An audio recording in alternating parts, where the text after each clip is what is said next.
واقعہ کربلا اس سے ریلیٹڈ نہیں ہے کہ جی ان کے اوپر پانی بند ہو گیا، ان کے اوپر ظلم ہوا، کتنے بندے شہید ہوئے، یہ سیکنڈری چیز ہے.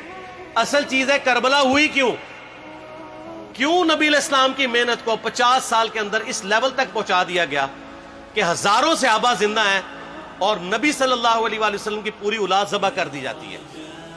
ہم تو یہ کہہ نہیں رہے کہ کیسے ذبح کیا انہوں نے، آری چلائی تھی یا تلوار چلائی تھی، یہ تو واقعہ کربلا تو سب کو پتہ ہے، ان کی شہادت بھی سب کو پتہ ہے. جامعہ ترمذی میں حدیث ہے حسن و حسین جنتی نوجوانوں کے سردار ہیں اور ان کی والدہ جو ہے وہ جنتی عورتوں کی سردار ہیں.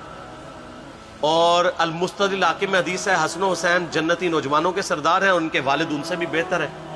تو یہ تو ڈیفینٹ حدیثیں ہیں، یہ تاریخ تو نہیں ہے، نبی علیہ السلام کے فرامین ہیں. تو ان کی موجودگی میں ان کے ساتھ یہ کچھ کیا جائے تو ہم نٹی گریٹیز میں نہیں پڑھتے، ہم اس تھیم کے اوپر کہ یہ کون سی چیز تھی جس نے خلافت راشدہ کو ملوکیت میں بدل دیا، ہم اس تھیم کے اوپر بات کرتے ہیں. ہم کہتے ہیں چھوڑ دیں، بندے ہندے چھوڑیں. الٹیمیٹلی کیا نکلا ہے، کس کی وجہ سے ہوا ہے، وہ تو حدیث کی کتابوں میں موجود ہے. ہم کب کہہ رہے ہیں خفیہ کیمرے لگا گئے جی کس نے گولی پہلا تیر کس نے چلایا، یہ وہ ہم تو بتا رہے کس کے دور حکومت میں ہوا اور ان کا اپنا کردار کیا تھا، اس کو کس طریقے سے لا کے تخت پہ بٹھایا گیا. وہ ساری کی ساری چیزیں تو سامنے ہیں، وہ تاریخ کی کتابیں نہیں ہیں، حدیث کی کتابیں ہیں. اگر آپ کہتے ہیں کہ بخاری مسلم سے ہم نے صرف رفع الیدین کی حدیثیں لینی ہیں یا ایمانیات کی حدیثیں لینی ہیں اور باقی جو بخاری اور مسلم میں آل امیہ کی بدماشیوں کو ننگا کیا گیا ہے وہ ہم نے نہیں لینی ہے، تو سر پھر آپ اپنے آپ کو کلیئر کٹ، پھر ہم آپ سے واقعہ کربلا نہیں ڈسکس کریں گے، حجیت حدیث پہ بات کریں گے. آپ کو اپنے آپ کو منکرین حدیث کہنا پڑے گا. یہ آپ اسکروٹنگ کیسے کریں گے؟ اس سے بڑی بات مجھے یہ بتائیں کہ عظمت صحابہ بڑی چیز ہے یا عظمت محمد رسول اللہ صلی اللہ علیہ وآلہ وسلم؟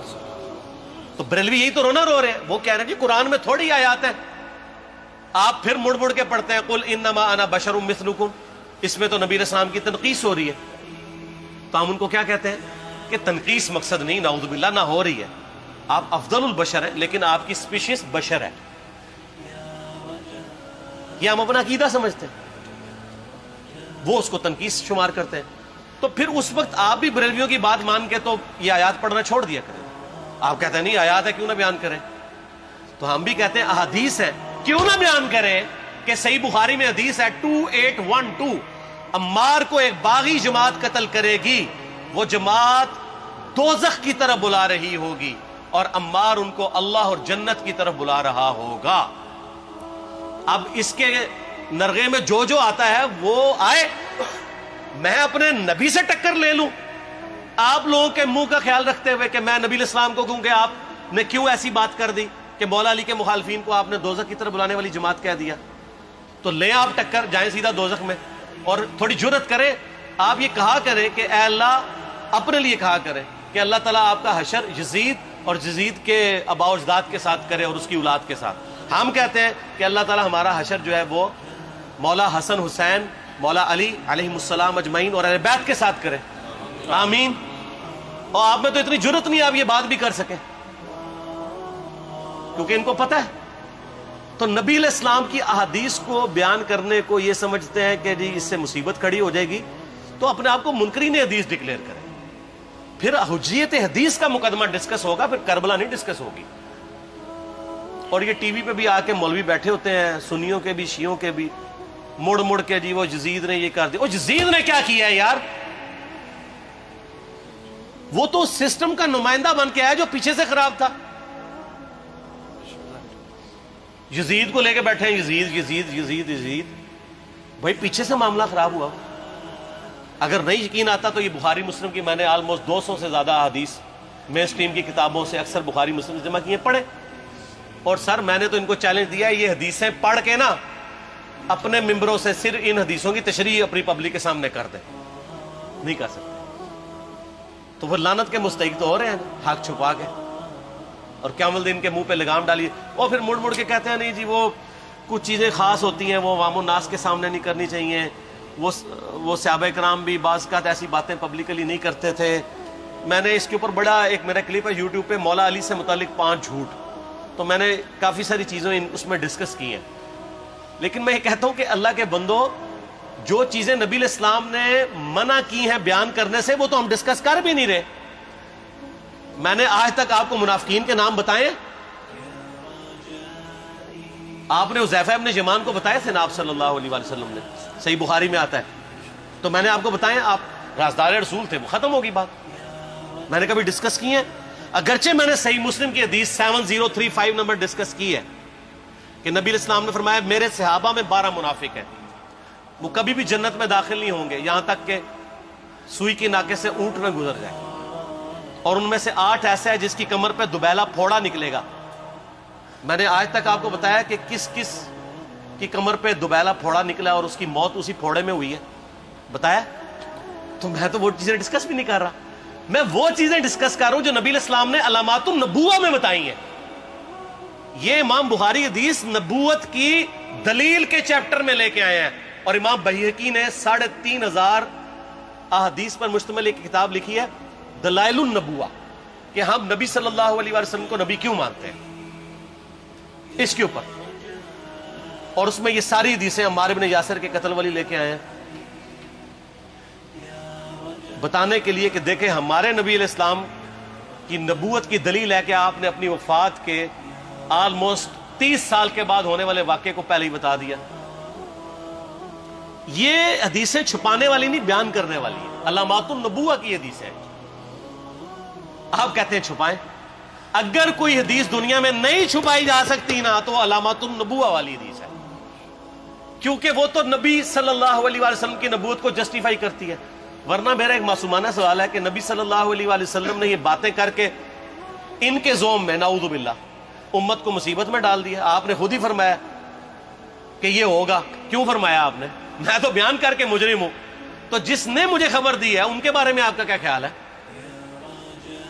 یہ مسند احمد کی حدیث یہ میں نے گھر بیٹھ کے بنائی ہے کہ میری بیوی کا کیا حال ہوگا جس پہ خوف کے کتے بھونکیں گے. تو سیدہ عائشہ سے مجھ سے زیادہ نبی علیہ السلام کو محبت تھی, لیکن آپ اللہ کے پیغمبر تھے, آپ نے اپنے گھر کی خبر بھی نہیں چھپائی, بتا دی کہ یہ ہوگا. اور اس سے بڑھ کے آپ صحیح بخاری میں دیکھیں عمار ابن یاسر کا خطبہ ہے. میں نے یہ سارا, پریشان نہیں ہونا, یہ ریسرچ پیپر میں سارا کچھ موجود ہے, اور کوئی چیز بھی ایسی نہیں جو اس میں سکپ ہو. صحیح بخاری میں خطبہ ہے کہ عمار ابن یاسر کو مولا علی نے بھیجا کوفے میں. کوفے والے نیوٹرل ہو گئے تھے کیونکہ بصرہ سے سیدہ عائشہ آ رہی تھی, اور وہاں پہ انہوں نے کہا نہ ہم سیدہ عائشہ کا ساتھ دیں گے نہ مولا علی کا دیں گے. تو عمار ابن یاسر کو تیار کرنے کے لیے, یعنی وہاں کے جو عوام تھی اس قتال کے لیے, مولا علی نے بھیجا. تو سیدنا عمار ابن یاسر نے وہاں پہ کوفے کے منبر پہ خطبہ دیا. بخاری کے الفاظ ہیں, اوپر والی سیڑھی پہ عمار ابن یاسر نے حسن ابن علی کو بٹھایا, حالانکہ حسن ابن علی سے 4 گنا بڑی عمر تھی عمار ابن یاسر کی, 90 پلس ہو چکے ہوئے تھے, 3-4 گنا ان کی عمر تھی, لیکن اہل بیت کا احترام کیا. خود نچلی سیڑھی پہ بیٹھے. بخاری کے الفاظ ہیں کہ اے لوگو اللہ نے تمہیں آزمایا ہے, ایک طرف دنیا اور آخرت میں تمہارے نبی کی بیوی ہے سیدہ عائشہ, دنیا اور آخرت میں, یعنی عزت اپنی جگہ قائم. یہاں لوگ سمجھتے ہیں کسی کی غلطی آ گئی تو پتہ نہیں کیا ہو گیا, وہ یار اس کا مرتبہ اپنی جگہ ہے, غلطی اپنی جگہ ہے, پیغمبر نہیں ہے وہ. اور دوسری طرف علی ابن ابی طالب ہے. اللہ اب دیکھے گا تم عائشہ کی اطاعت کرتے ہو یا اللہ کی, علی کی نہیں اللہ کی. کیوں؟ یا ایھا الذین آمنوا اطیعوا اللہ واطیعوا الرسول واولی الامر منکم. ان کا اولو الامر مولا علی ہیں, ان کی اطاعت واجب ہے. یہ اللہ نے آزمایا ہے کہ اللہ کی اطاعت کرتے ہو یا عائشہ کی. اور آپ حیران ہوں گے, یہ حدیث امام بخاری حضرت عائشہ کی فضیلت والے چیپٹر میں لے کے آئے ہیں. اگر امام بخاری مشورہ کر لیتے نا ناسبیوں سے تو انہوں نے کہا تھا سر آخری صحیح رکھو, پچھلے والا رہن دو, بلکہ پچھلے والا رکھو آخری والا رہن دو, کہ عائشہ دنیا اور آخرت میں. وہ حدیث گھڑنے کا میں آپ کو طریقہ بتاتا ہوں, کاٹ چھانٹ کرنے کا. وہ آدھی حدیثیں لکھتے ہیں نا, آدھی حدیث ایسے لکھتے ہیں امام بخاری کہ سیدہ عمار ابن یاسر نے خطبے کے دوران فرمایا کہ سیدہ عائشہ دنیا اور آخرت میں تمہارے نبی کی بیوی ہے, بس.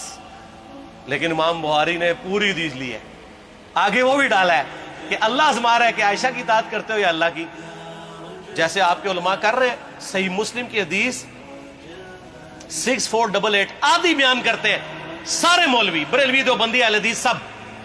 میرے صحابہ کو برا مت کہو، اگر تم میں سے کسی نے احد پہاڑ کے برابر بھی سونا خیرات کر دیا اور میرے صحابہ نے ایک مد یعنی 600 گرام خیرات کی، آدھا کلو، اس کے آدھے کو بھی نہیں پہنچ سکتا بس.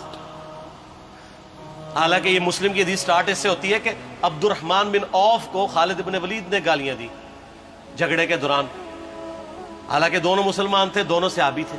آپ نے حضرت خالد بن ولید کو بلا کے ڈانٹا، فرمایا تم میرے صحابہ کو برا مت کہو.